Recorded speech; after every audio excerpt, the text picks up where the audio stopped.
Picture this. You're barely 15 years old, standing in your family's modest courtyard in Agra as the first light of dawn catches the dust motes dancing through the air like tiny golden spirits.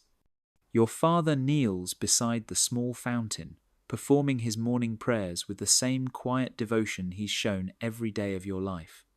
The scent of jasmine from your mother's garden mingles with the smoke from cooking fires across the neighborhood, creating a perfume that means home, safety, everything you've ever known about the world.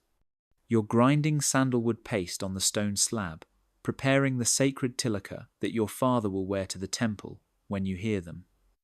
Horses. Not the clip-clop of merchants or the steady rhythm of farmers heading to market, but something different. Something that makes your father's voice falter mid-prayer, his eyes snapping open with a look you've never seen before. Pure, cold fear. The riders appear at your gate like a vision from a fever dream.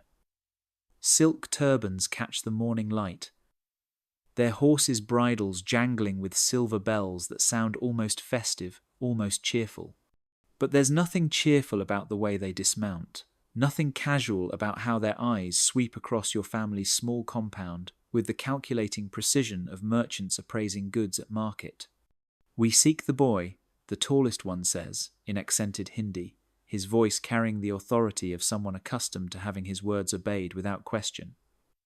The beautiful one. Your mother's grinding stone slips from her hands, shattering against the courtyard stones like your world is about to shatter. She presses herself against the doorframe, one hand clutched to her throat, the other reaching for you with fingers that shake like leaves in a storm. But you're frozen, understanding with the terrible clarity that sometimes comes in moments of disaster that they mean you. They've come for you. Your father rises slowly from his prayer mat, and you see him age a decade in that single movement. His shoulders, always so straight and proud when he tells stories of your ancestors or teaches you the old songs, now curve inward like he's trying to protect something precious and fragile inside his chest. "There must be some mistake," he says, but his voice sounds hollow, like an echo in an empty room. "My son is just a boy. He knows nothing of the world beyond our walls." The man in silk laughs, but it's not the kind of laugh you hear at festivals or weddings. It's the laugh of someone who finds your father's words not amusing but quaint, like a child insisting that the sky is green when everyone can see it's blue. "That is precisely why he's perfect," the man replies, and something in his tone makes your skin crawl like insects are walking across it. The Mughal court values purity, untouched beauty. Your son possesses both in abundance. You want to run. Every muscle in your body screams at you to run, to leap the low wall behind your father's prized lemon tree and disappear into the maze of narrow streets where you've played since childhood. But your feet feel rooted to the earth like the old banyan tree in the village centre. And besides, where would you go? These men have the look of hunters, and you're beginning to understand that you're the prey they've been tracking. Your mother begins to weep, not the dramatic wailing you've seen at funerals, but something worse, a quiet, broken sound like air leaking from a punctured water skin. She knows something you don't, something that makes her fold in on herself like a flower closing at dusk. "Please," your father says, and you've never heard that word from his lips before. Your father, who bargains fearlessly with grain merchants and argues theology with the learned men at the mosque, is begging. He's our only son, our only child. Surely there are others who would serve better.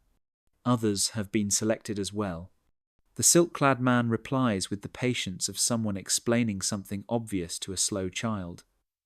But none with his particular qualities. The court has specific requirements. He produces a scroll from somewhere within his robes, unfurling it with the flourish of a man delivering a gift rather than a death sentence. The paper is cream-coloured and smooth, nothing like the rough brown parchment your father uses for his accounts. Royal seals dot the bottom like drops of red wax, each one carrying more authority than your entire family has ever possessed.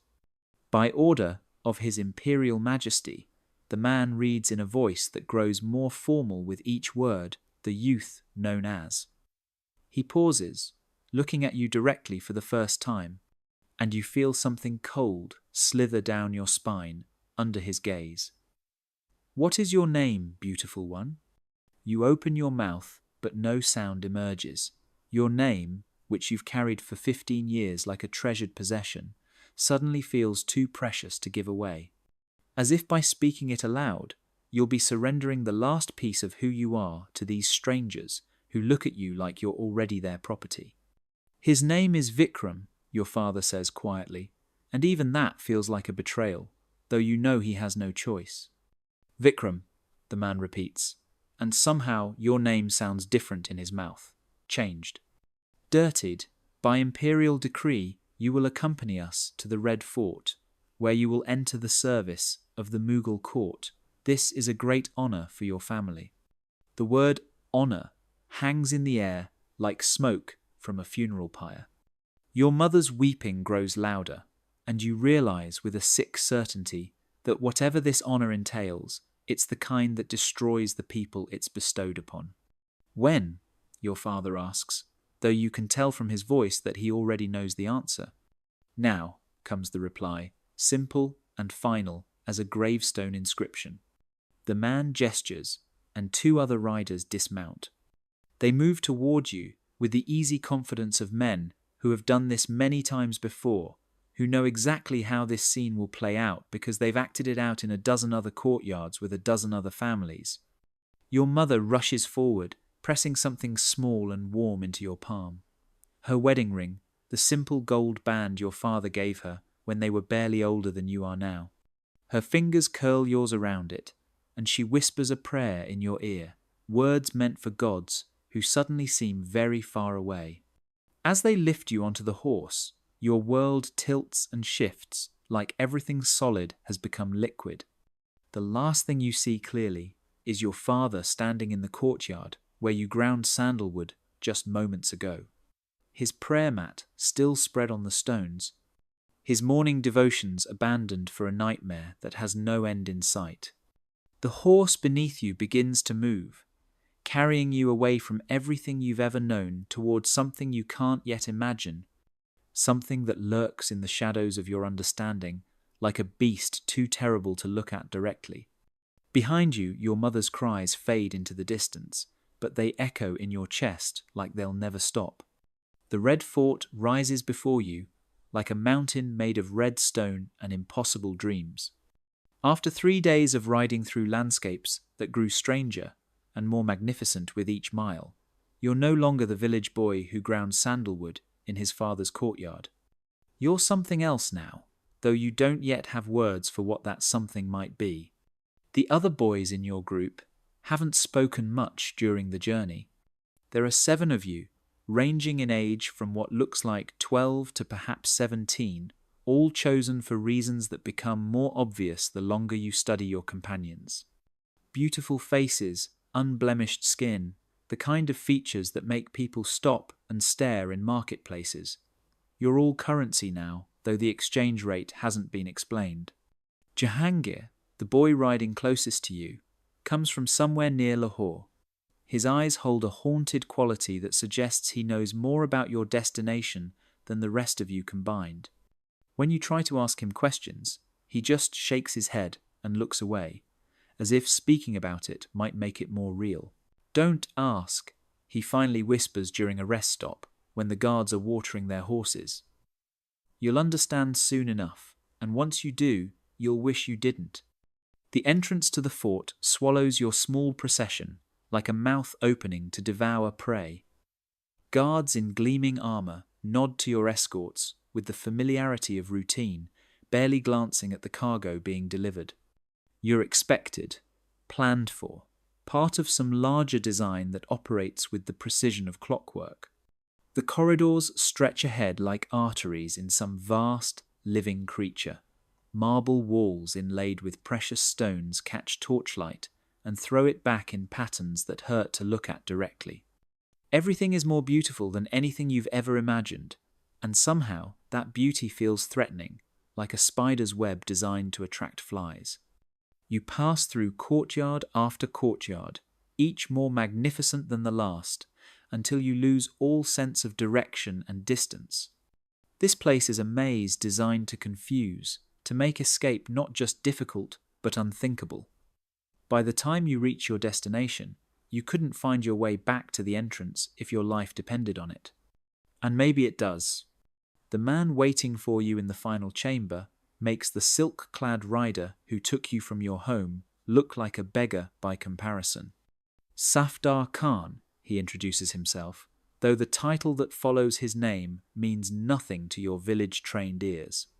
What you do understand, with the clarity that comes from fear, is that this man holds absolute power over what happens to you next.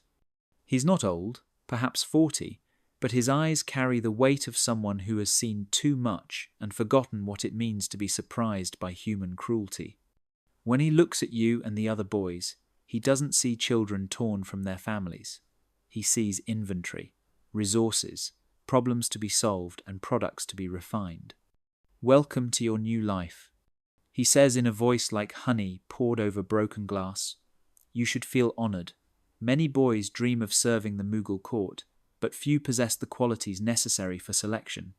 He begins to pace, his silk slippers whispering against marble floors as he speaks.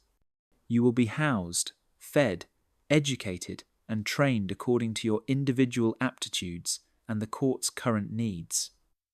Some of you may become administrators, others, musicians, or scholars. A select few may rise to positions of genuine influence and power. The words sound generous, almost kind, but something in his tone suggests that this generosity comes with prices that haven't been mentioned yet. Jahangir stands rigid beside you, his breathing shallow and quick like a trapped animal's. However, Safdar Khan continues, and that single word drops into the chamber like a stone into still water, sending ripples of dread through your chest. Your former lives are now concluded. Your families, your names, your religious practices, your very identities must be restructured to serve imperial purposes. He stops pacing and fixes his gaze on each boy in turn.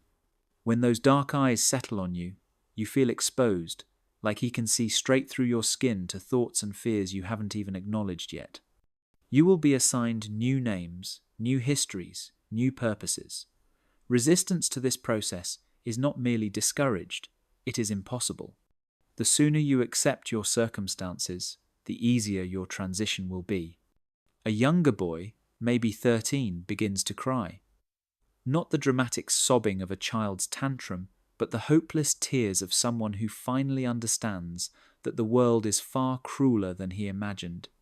Safdar Khan regards him with the mild annoyance of someone who has just noticed a stain on his expensive robes.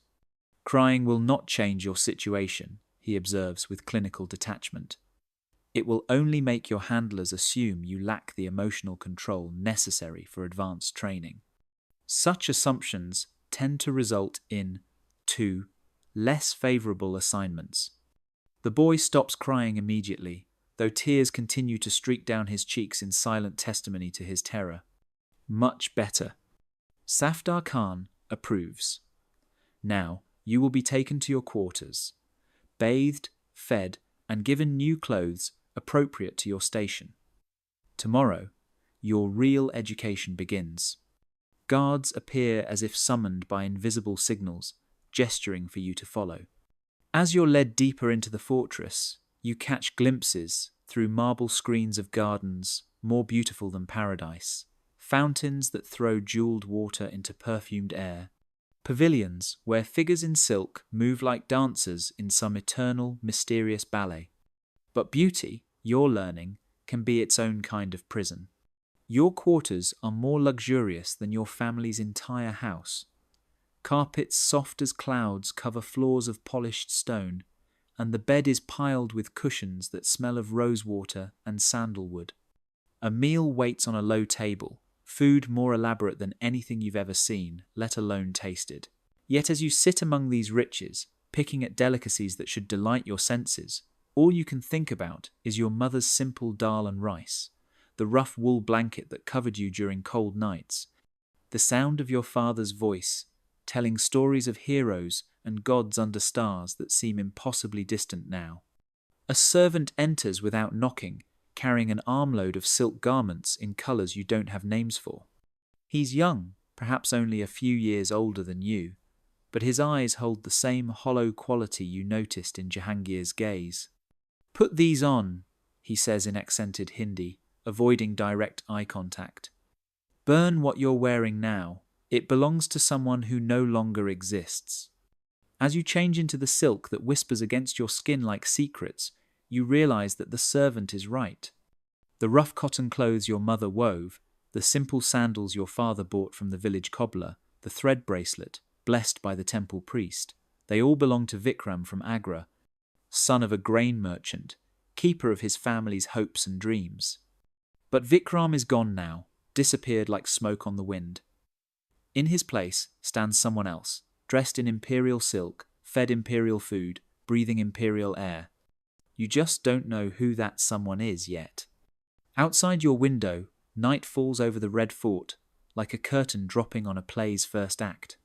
Tomorrow will bring new revelations, new horrors disguised as honors, new ways that your understanding of the world will be systematically dismantled and rebuilt to serve purposes you can't yet imagine. But tonight, in the darkness of your gilded cage, you close your eyes and try to remember the sound of your mother grinding spices, the feel of morning sun on your face in your father's courtyard, the weight of your own name when it still belonged to you. These memories are all you have left of who you were. You grip them like your mother's ring, hidden now beneath silk and secrets, the last treasures of a boy who died the moment horses appeared at his gate. 6 months have passed since silk replaced cotton on your skin, and you've learned that education in the Mughal court means more than books and languages. You've learned that survival requires reading the spaces between words, the pauses before answers, the way powerful men's eyes linger just a moment too long on curves that shouldn't exist on a boy's body yet. The morning starts like every other in your new existence before dawn, with prayers in Arabic you've been forced to memorize, words that taste like ash in your mouth because they replace the Sanskrit verses your father taught you. But today feels different. Today, Safdar Khan watches you with the intensity of a jeweler examining a precious stone for flaws, and his scrutiny makes your skin crawl with anticipation you can't name. "Come," he says after the morning meal, gesturing toward corridors you've never walked before. "Your real training begins now." The deeper chambers of the palace complex smell different, less like rose water and sandalwood, more like secrets and desperation. Here, the marble gives way to older stone, and the decorative inlays become simpler, more functional. This is where the real work of the empire happens, away from the performance of courtly splendor. You pass rooms where other boys practice arts. You recognize calligraphy, music, mathematical calculations. But there are other chambers, their doors partially closed, where you catch glimpses of activities that make no sense. Boys your age learning to walk differently, to speak with different inflections, to hold their bodies in ways that seem designed to invite attention rather than deflect it. Each boy here serves the empire according to his gifts, Safdar Khan explains as you walk, his voice carrying the tone of someone delivering a lecture he's given many times before. Some have minds suited for administration. Others possess voices that can soothe or inspire. A few have other qualities that serve equally important purposes. He stops before a door made of carved sandalwood, its surface depicting scenes of dancing figures intertwined in ways that make you look away quickly. The images feel wrong somehow, though you can't articulate why. "Your gifts," he continues, producing a key from his robes, "are particularly rare. Beauty, yes, but also intelligence, sensitivity, the ability to adapt. These qualities make you valuable in ways you don't yet understand." The room beyond the door takes your breath away. Silk hangings in impossible colors drape the walls, their surfaces shimmering with thread of gold that catches lamplight and throws it back in patterns that dance across your vision. Cushions piled like small mountains fill the space, and the air hangs heavy with perfumes that make your head feel light and strange. But it's the paintings that make your stomach clench with recognition of something terrible approaching. Figures in various states of undress, posed in ways that your village upbringing never prepared you to understand, engaged in acts that seem simultaneously beautiful and horrifying. Sit, Safdar Khan commands, gesturing toward a pile of cushions. There are things you must learn if you are to serve the empire effectively. You remain standing, every instinct screaming that sitting would be surrender to something you can't yet name but already fear more than death itself. I said, sit. His voice carries no anger, just the absolute certainty of someone accustomed to immediate obedience. Your legs fold without conscious decision, muscle memory, of 6 months' conditioning overriding the panic racing through your mind. You've learned that delayed obedience brings consequences that last for days. Safdar Khan settles across from you with the fluid grace of someone who has spent decades navigating palace politics. In his hands appears a scroll, its surface covered with text in several languages: Arabic, Persian, Hindi, and illustrations that make your cheeks burn with shame you don't fully understand. The art of pleasure, he begins conversationally, as if discussing poetry or mathematics, is as complex and necessary as any other skill the court requires. Like music or calligraphy, it demands training, practice, and refinement. He unrolls a section of the scroll, revealing an image that makes you jerk backward so violently you nearly topple off the cushions. 2 figures, one clearly younger than the other, positioned in a way that suddenly explains the hollow look in Jahangir's eyes, the desperate hunger in older boys' gazes when they watch newcomers arrive. Don't look away. Safdar Khan's voice cuts through your mounting panic. Ignorance serves no one. Understanding is the only shield you possess against true brutality. Your eyes fix on a point just past his shoulder, but peripheral vision still catches the scroll's contents as he continues to unroll it. Each new section reveals fresh horrors disguised as education, acts that reduce human connection to mechanical processes, bodies to instruments for others' gratification. The emperor, Safdar Khan continues in the same conversational tone, has particular tastes, refined preferences developed over decades of absolute power, those who serve him in intimate capacities. It must be prepared to fulfill these preferences with grace and apparent enthusiasm. The word apparent lands like a physical blow. Even your enthusiasm, your very emotional responses, are expected to be performances crafted for imperial pleasure. Why? The word escapes before you can stop it, a child's question that reveals how little you still understand about your situation. Safdar Khan's eyebrows rise slightly, as if he's genuinely surprised by your naivety.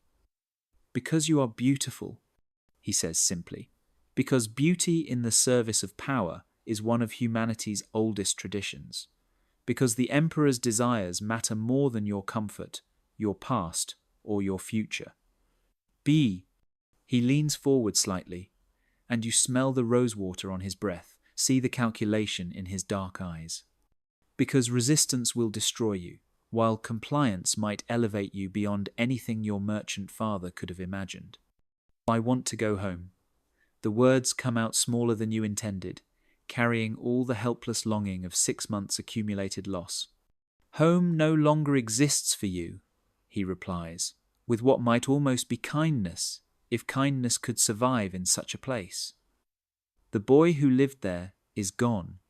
In his place stands someone with the potential for greatness, if he's wise enough to embrace his circumstances. He rolls up the scroll with practiced efficiency, the terrible images disappearing like nightmares fleeing dawn light. But their memory burns behind your eyelids, and you know they'll follow you into sleep for years to come.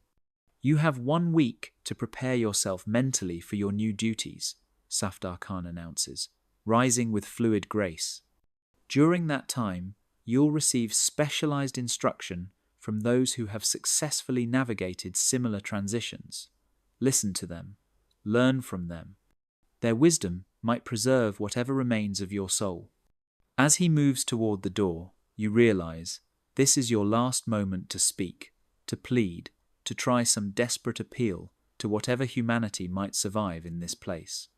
Please, you whisper, the word barely audible even in the chamber's silence. He pauses with his hand on the carved door handle, not turning around. For a moment, you think you've reached something human in him, some memory of mercy or compassion. The Emperor returns from his Deccan campaign in 8 days, he says without looking back.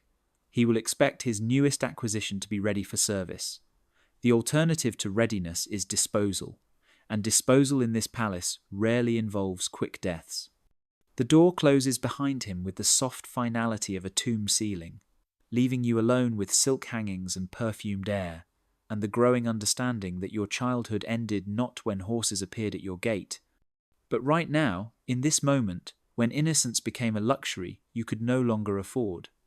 Outside, you can hear other boys practicing their lessons, mathematical recitations, musical scales, the conjugation of verbs in languages that sound like music when spoken by voices that still remember laughter.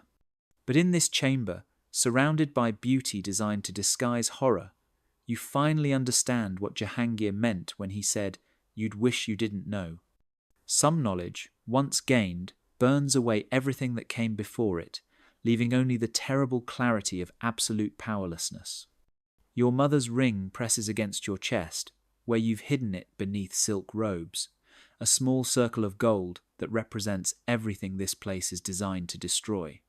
You close your eyes and try to remember her voice, her laughter, the way she hummed while grinding spices in the early morning light. But even those memories feel distant now, like dreams from someone else's life, fading a little more each day until nothing remains but the present moment and its terrible demands. 7 days. You have 7 days to become someone else entirely, or die as the boy you've always been. The transformation begins with your hands. Master Ustad, the elderly Persian who serves as instructor in what the palace delicately terms intimate arts, examines your fingers like a musician testing the strings of a precious instrument. His touch feels clinical, professional, but it still makes your skin crawl because you know what these hands are being prepared for. Each callus from your old life marks left by grinding grain, tending sheep. Honest work that connected you to earth and family must be smoothed away with pumice and oils until your palms become as soft as a noble woman's.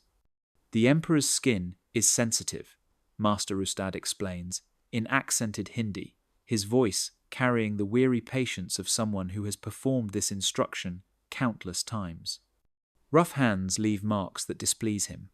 Your touch must be like silk moving across water. You want to clench your fists, to preserve those calluses as evidence of who you used to be. But the memory of Jahangir's hollow eyes stops you. He sits in the corner of the training chamber, no longer a fellow victim but an advanced student, watching your instruction with the detached interest of someone who has forgotten what resistance feels like.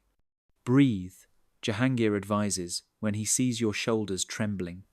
Fighting makes it worse. The body learns faster when the mind stops struggling.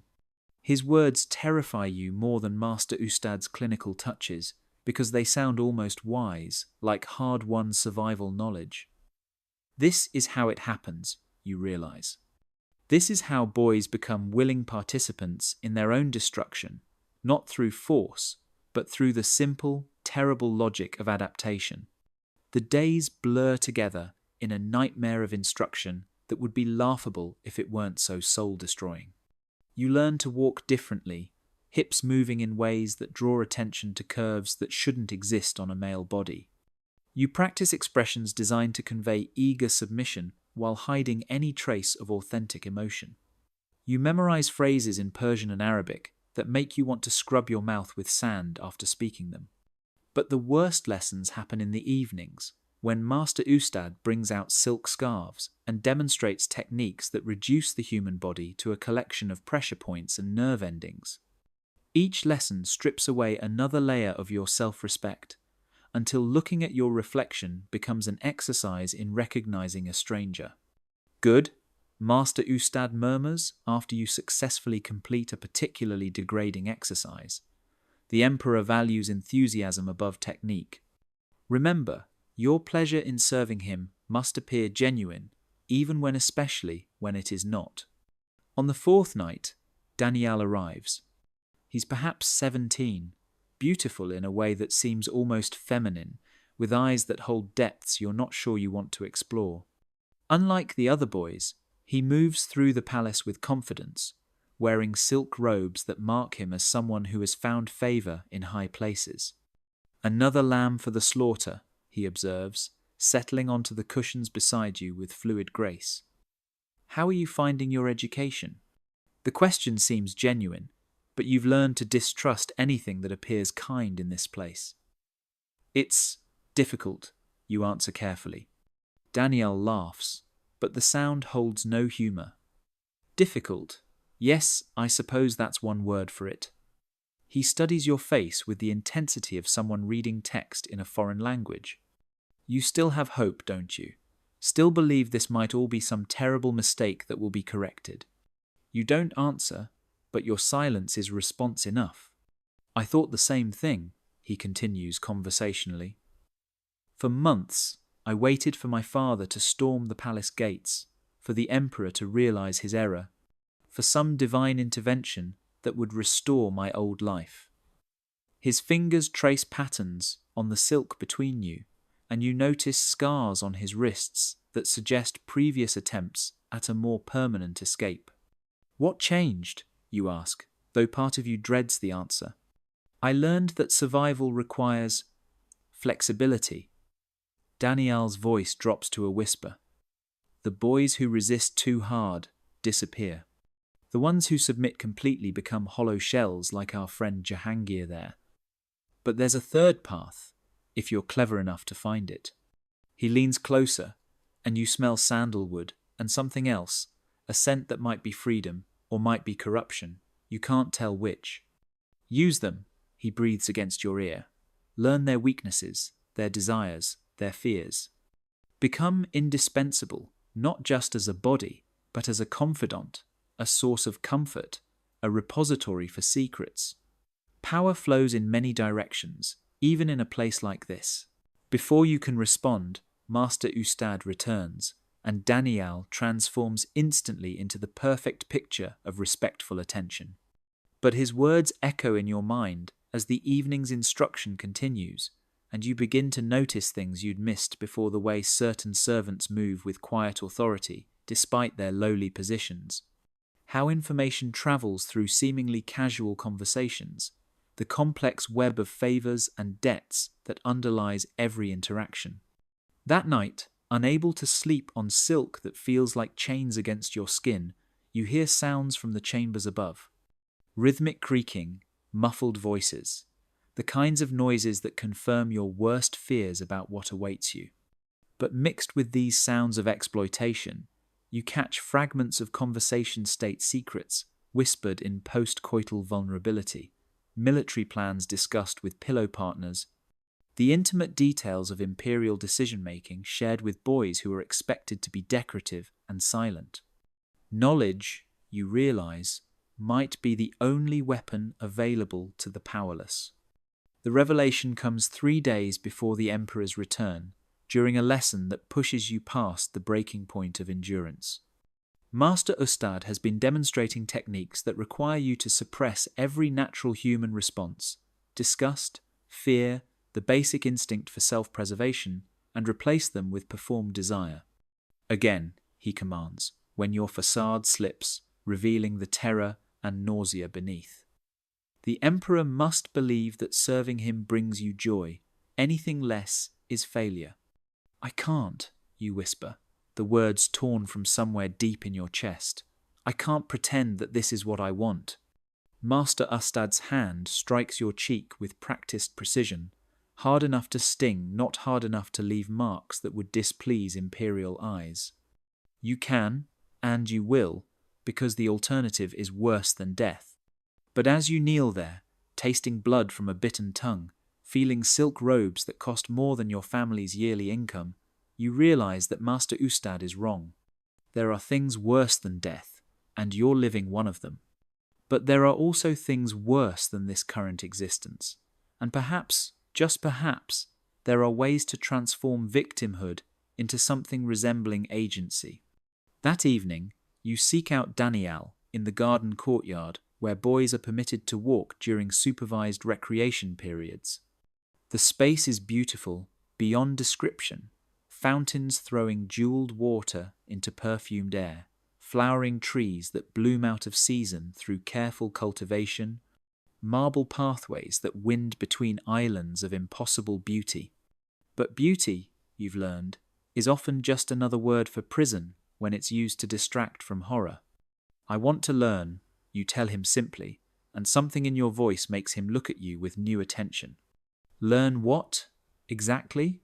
How to survive with some piece of myself intact. How to serve without becoming nothing. How to find power in powerlessness.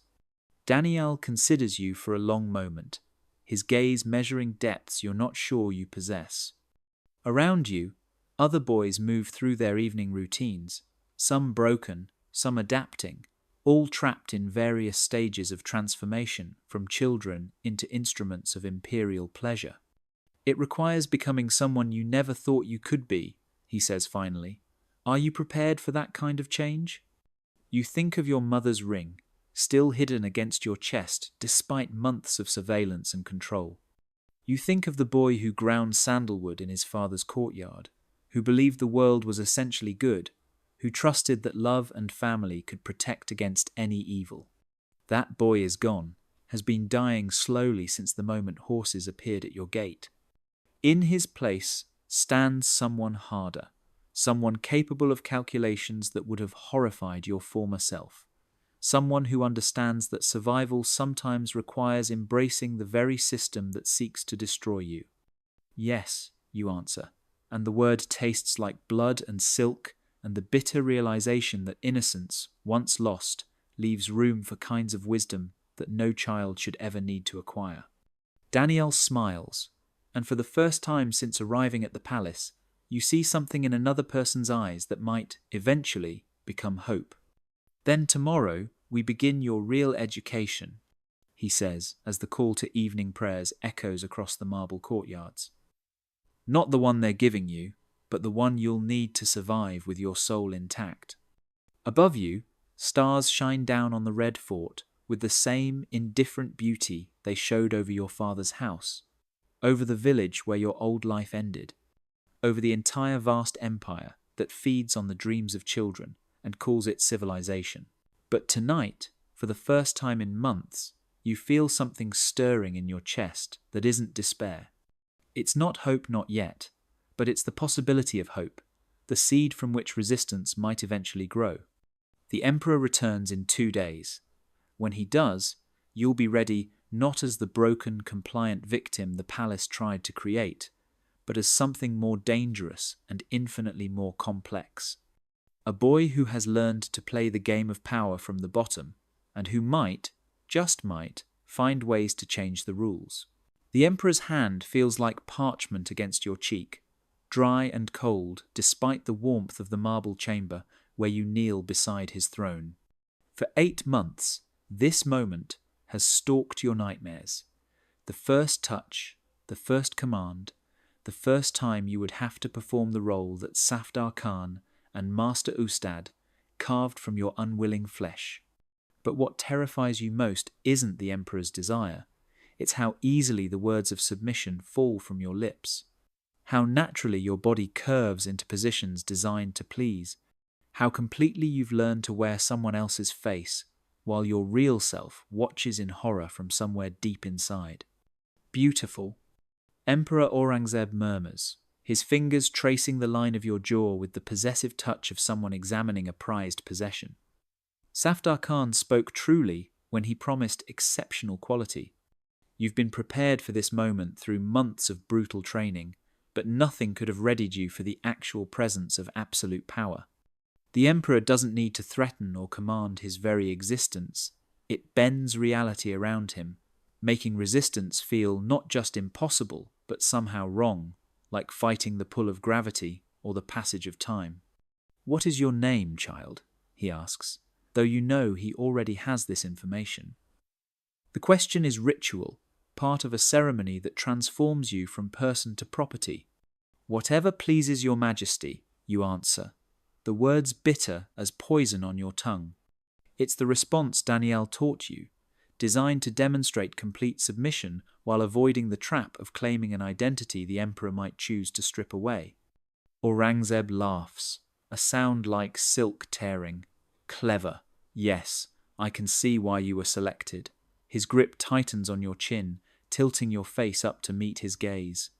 "I think, Shahzada, little prince, a name that honors your beauty while acknowledging your station." The name settles around you like chains made of gold, beautiful, valuable, and absolutely inescapable. With those syllables, the last connection to your birth identity dissolves. Vikram, son of a grain merchant, grandson of farmers, who worked the same fields for generations, ceases to exist in any way that matters. In his place kneels Shahzada, concubine to the Mughal emperor, a creature designed for pleasure and display. The ceremony continues with rituals that blur together in a haze of incense and whispered prayers in languages you've been forced to learn. Holy men speak blessings over arrangements that would have been called abominations in your father's house, transforming rape into religious duty through the simple application of imperial authority. When it's over, when the last blessing has been pronounced, and the witnesses have withdrawn to leave you alone with the most powerful man in the known world, you discover that all your preparation was merely prologue to the real horror. Because the emperor is gentle, his hands move across your skin with the reverence of someone touching sacred objects. He speaks softly, almost tenderly, asking about your comfort, your desires, treating you with more consideration than you've received from anyone since arriving at the palace. This kindness is more devastating than brutality would have been, because it makes complicity feel like choice, submission like consent. "Don't be afraid," he whispers as silk robes pool around your feet like spilled blood. "I have no desire to cause you pain. Your pleasure matters to me. But your pleasure doesn't matter to you anymore." That capacity died somewhere between Safdar Khan's clinical instructions and Master Ustad's methodical conditioning. What remains is performance, the ability to simulate responses that satisfy imperial expectations, while your actual self retreats to places where even absolute power cannot reach. Afterward, as you lie beside the sleeping emperor in chambers more luxurious than palaces, you finally understand what Danielle meant about finding power in powerlessness. Because Aurangzeb, for all his armies and wealth and divine mandate, needs something from you that cannot be taken by force, the illusion of mutual desire, the fantasy that you want to be here, that his touch brings you joy rather than despair. This need is a weakness, small as a grain of sand, but real nonetheless. And like sand in an oyster, it might, over time, become something precious. The thought brings no comfort, only the cold recognition that survival requires becoming someone capable of exploiting even love for strategic advantage. Days blur into weeks as you settle into rhythms that would have been unimaginable in your former life. Mornings often begin in the emperor's private chambers, where you serve breakfast and listen to conversations about military campaigns, tax collection, the endless administrative details of ruling an empire that stretches from the Deccan to the Himalayas. You learn to be invisible while present, decorative while alert, filing away every piece of information for potential future use. The emperor treats you as a beautiful object that occasionally offers opinions, never suspecting that behind your carefully crafted expressions of devoted submission, you're mapping the landscape of imperial power with the intensity of a military strategist. Because that's what you've become, a strategist, fighting a war where the battlefield is your own body and the weapons are deception, manipulation, and the careful cultivation of indispensability. The real education comes from watching other concubines navigate the complex ecosystem of imperial favor. Some, like Rashid, have learned to be perfectly transparent, beautiful, willing, and utterly without agenda beyond pleasing their master. They live comfortable lives bounded by silk and gold, content to be treasured possessions in exchange for surrendering any claim to autonomous existence. Others, like Daniel, have discovered that information is currency more valuable than jewels. They cultivate relationships throughout the palace hierarchy, trading, gossip, and secrets for protection, advancement, and the kind of soft power that operates in shadows cast by the throne. And then there are boys like Farid, who chose madness over adaptation, retreating so far into internal worlds that their bodies became empty shells, performing predetermined functions, while their minds fled to places where imperial commands cannot penetrate. You study all these survival strategies while developing your own, a careful balance of apparent devotion and subtle manipulation that makes you valuable beyond your physical beauty.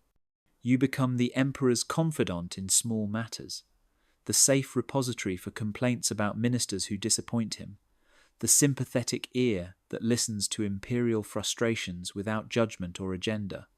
Or so he believes. In reality, every confidence shared becomes intelligence. You can trade. Every imperial weakness revealed becomes leverage you can employ. Every moment of vulnerability he shows you becomes a thread in the web. You're slowly weaving around the most powerful man in your world. The breakthrough comes during the festival of Eid, when the palace fills with celebration and the usual protocols relax slightly. You're serving wine to the emperor and his closest advisors when you overhear a conversation about grain shipments from Punjab that are mysteriously disappearing before reaching Delhi's markets. The people grow restless, warns Vizier Asad Khan, his voice carrying concern that penetrates even wine-induced good humour. Empty bellies make willing ears for rebellion. The emperor waves dismissively, but you catch the flicker of genuine worry in his eyes. Food shortages threaten imperial stability more directly than military defeats, because hungry people have nothing left to lose. Later, when you're alone with Aurangzeb in his private study, you make your first real move in the deadly game you've been learning to play. Your Majesty seems troubled, you observe, settling beside his chair with the fluid grace Master Ustad taught you.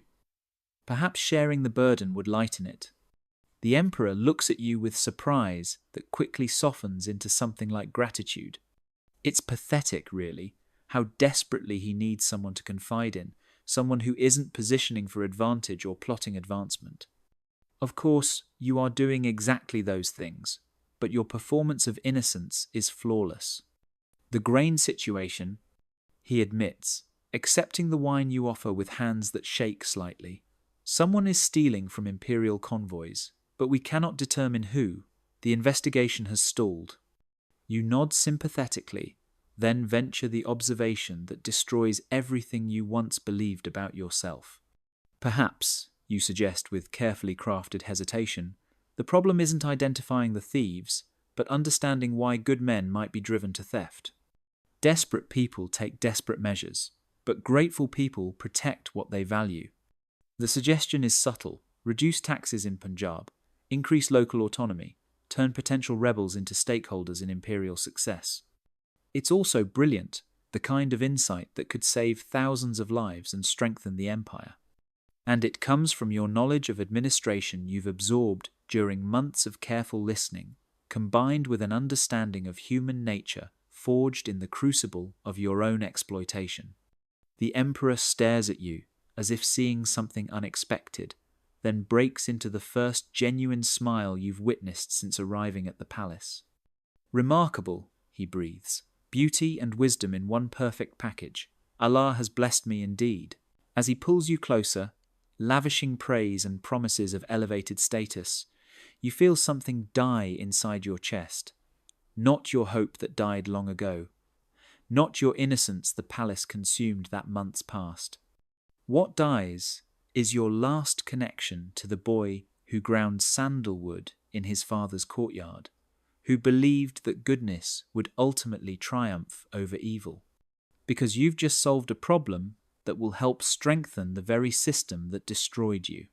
You've used your intelligence, the gift your parents were most proud of, to serve the man who stole your childhood and calls it love. The wine tastes like ashes as you smile and accept his caresses, performing gratitude for recognition that feels like damnation. Outside the palace windows, stars wheel overhead in patterns your father taught you to read, but their light seems colder now, more distant, as if the universe itself has noticed your transformation and found it wanting. Tomorrow will bring new opportunities to trade pieces of your soul for scraps of power. And despite the horror of that realization, despite the crushing weight of what you're becoming, you know you'll take every one of them. Because survival, you've learned, requires becoming the kind of person you once would have prayed never to meet. The boy from Agra is truly dead now. In his place sits something more dangerous and infinitely more tragic. A brilliant mind turned to serve its own destroyer. A heart that has learned to find satisfaction in the very corruption that should destroy it. And the most terrifying part isn't what you've become, but how natural it feels, how easily you've adapted to being both victim and accomplice in your own ongoing destruction. 3 years have passed since grain convoys stopped disappearing from Punjab roads, and the emperor credits you with saving his throne from the riots that never came. Your name, the one he gave you, appears in official documents now, listed among trusted advisors who help shape policy across an empire that spans half the known world. You've become exactly what Danielle promised you could be: indispensable, influential, a concubine whose value extends far beyond physical beauty into realms of genuine political power. But success in this palace comes with prices that compound daily, and tonight you're about to pay the highest one yet. The boy kneeling before the emperor looks exactly as you did 4 years ago, terrified, beautiful, clutching onto dignity that will be systematically stripped away over the coming months. His name was probably something precious to his family, some combination of sounds that carried their hopes and dreams for his future. But all that matters now is what the emperor will choose to call him. "What do you think, Shahzada?" Aurangzeb asks, his hand resting possessively on your shoulder as he examines the newest addition to his collection. "Will this one adapt as successfully as you did?" The question is a test, though of what exactly you're not sure. Your answer will determine not just how this boy is treated, but how the emperor sees your own evolution from victim to accomplice. "He has the necessary qualities, Your Majesty," you reply, your voice steady despite the sick churning in your stomach. "With proper guidance, he could serve the empire well. The words taste like poison, but they're the right ones." The emperor smiles and nods, already losing interest in the terrified child as his attention turns to other matters. For him, acquiring new concubines is routine business, like selecting horses or choosing which jewels to wear. The human cost doesn't register because it was never supposed to matter. But as the boy is led away by guards who will deliver him to Safdar Khan for processing, his eyes meet yours for one desperate moment. In that glance, you see your own past self pleading for salvation from someone who might understand his terror. Instead, you look away. That night, unable to sleep beside the emperor's satisfied breathing, you slip from the imperial chambers and walk the marble corridors you know better than the streets of your birth village. The palace at night reveals its true nature servants scurrying through shadows on errands that can't bear daylight scrutiny. Guards who avert their eyes from activities their presence enables. The soft sounds of exploitation echoing from chambers throughout the complex. You find yourself outside the door you remember too well, the sandalwood portal carved with dancing figures that once filled you with such dread. Inside, Master Ustad is beginning another boy's education in the arts that will reshape his body and soul to serve imperial desires.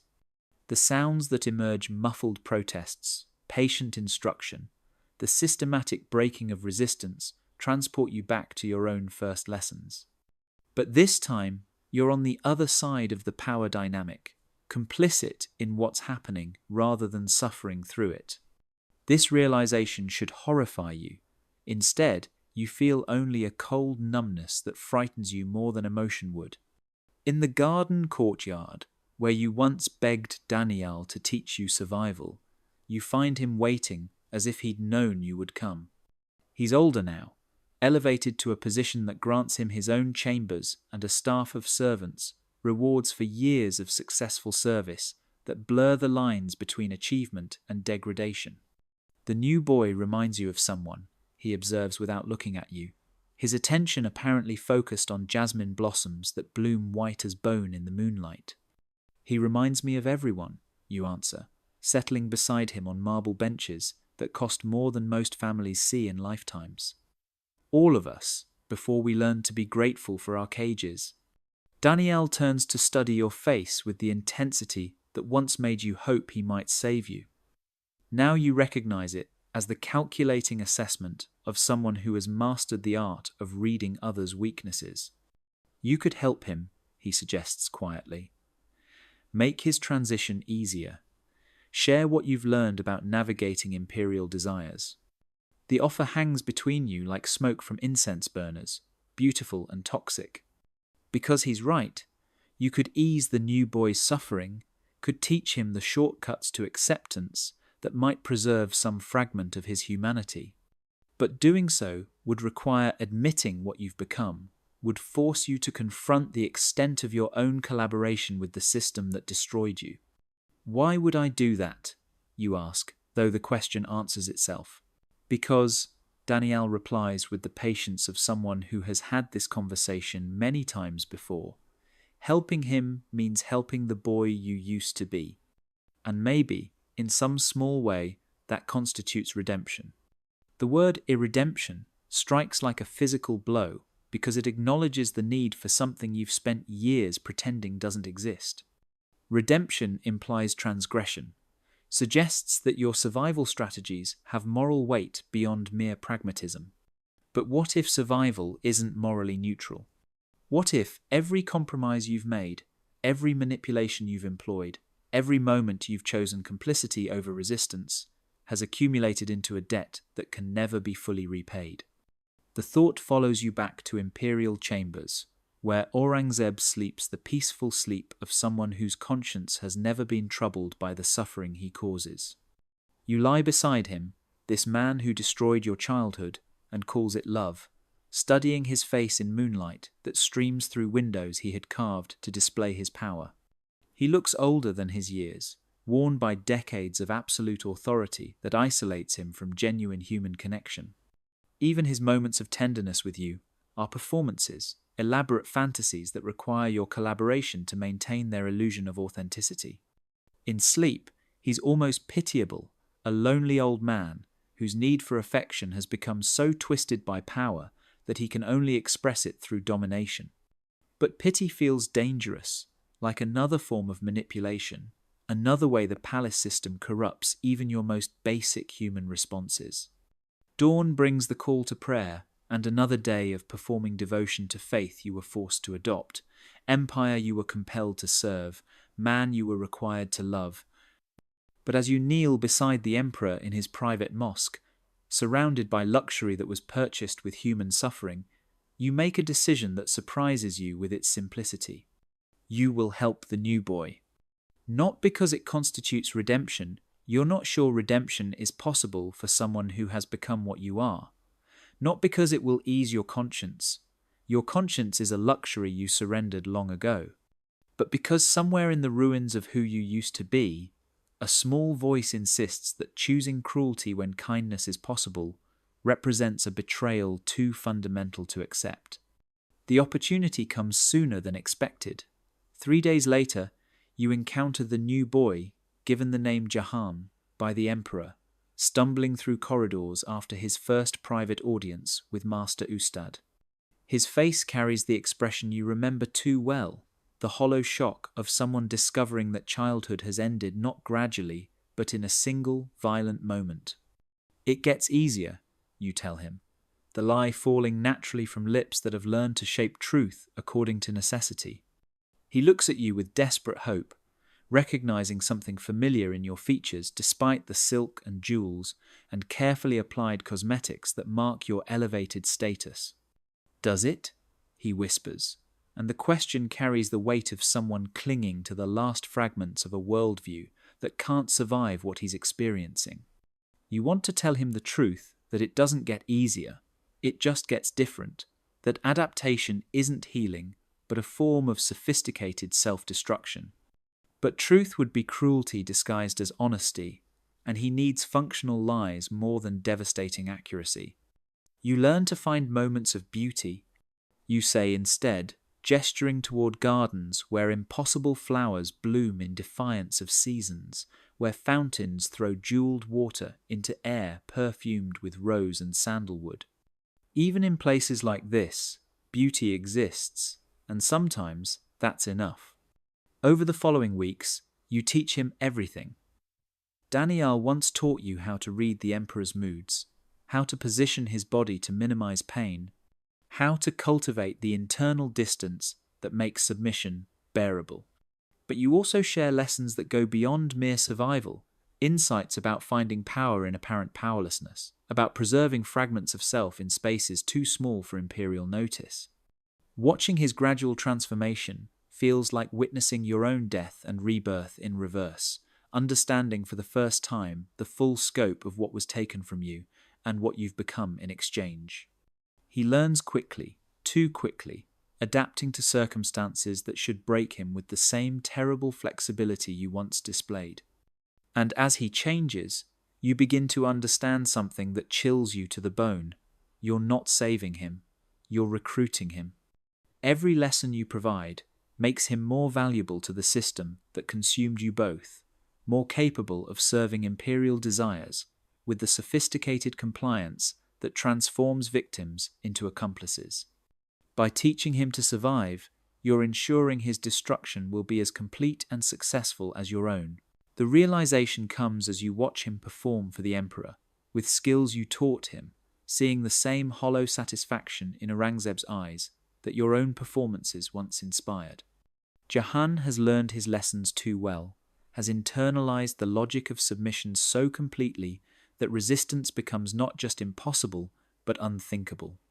In creating a more skilled victim, you've perpetuated the very system that destroyed you. Your kindness has become another form of cruelty, your wisdom another tool of oppression. That night, as rain drums against marble windows and wind howls through corridors where beautiful boys learn to serve the dreams of powerful men, you finally understand the true nature of your situation. You are not a survivor who has transcended victimhood through clever adaptation. You are a weapon the palace forged from your own suffering, a device designed to reproduce the conditions that created you.